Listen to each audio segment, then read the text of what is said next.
વરસાદ વરસતા ગામમાં તળાવ જેવા દ્રશ્યો સર્જાયા છે તો સહકારી મંડળીમાં વરસાદી પાણી ભરાતા જ અનાજનો જથ્થો પલળી ગયો હતો। સાબરકાંઠા જિલ્લાના તમામ તાલુકામાં વરસાદી માહોલ છવાયો છે। સૌથી વધુ વરસાદ તલોદ તાલુકામાં નોંધાયો છે। વહેલી સવારે 2 કલાકમાં 4 ઇંચ જેટલો વરસાદ ખાબકતા અનેક ગામોમાં વરસાદી પાણી ભરાયા છે। તો તલોદનું ગોરા ગામ કે જ્યાં વરસાદી પાણી વધુ ભરાતા ગામની સહકારી મંડળીમાં પાણી ઘૂસી જતા જ ભારે મુશ્કેલી સર્જાઈ હતી। મંડળીમાં રાખેલ ખાતર સહિત અનાજનો જથ્થો પલળી ગયો હતો, જેના કારણે 4 લાખથી વધુ નુકસાન થયું હતું। સ્થાનિકો અને અગ્રણીઓને અનેકવાર રજૂઆતો કરવા છતાં પણ કોઈ નિવેડો આવ્યો નથી। ત્યારે આજે પણ તંત્રમાંથી કોઈ વ્યક્તિ પણ ગામની મુલાકાતે પહોંચ્યું ન હતું, જેથી ગામ લોકો રોષે ભરાયા છે। જેકેએસની ગુજરાતી સાથે અશોક નાઈ, સાબરકાંઠા।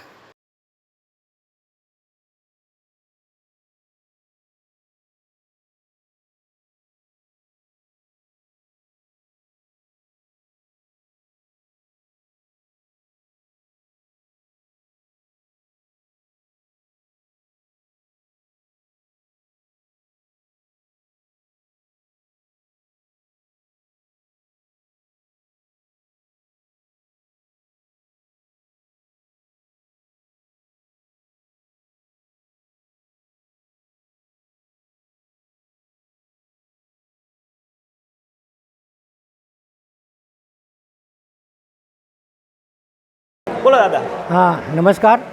હું ગોરા સેવા સહકારી મંડળનો કારોબારી સભ્ય છું, નવનીતલાલ કેશવલાલ ત્રિવેદી। અમારી આ મંડળીમાં ખાતર, દવા, પછી આ અનાજ કે જે આ દીનદયાળનું જે અનાજ સરકાર વેચવા આપે છે એ બધું આજ પલળી ગયું છે। વર્ષોથી આજથી લગભગ 2007માં ફરી આમાં પાણી ભરાણું હતું। એ વખતે અમે રિપોર્ટો કર્યા હતા।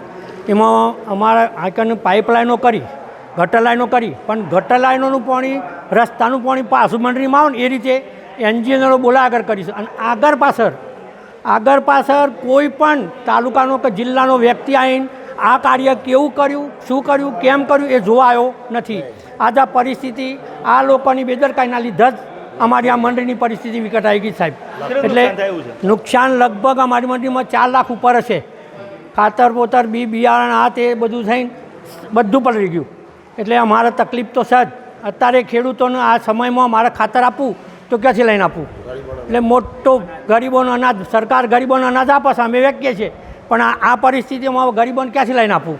ગરીબોનો અનાજનો જે જથ્થો હોય તો એ બધો પલળી ગયો, તો અમારે શું કરવું એમ?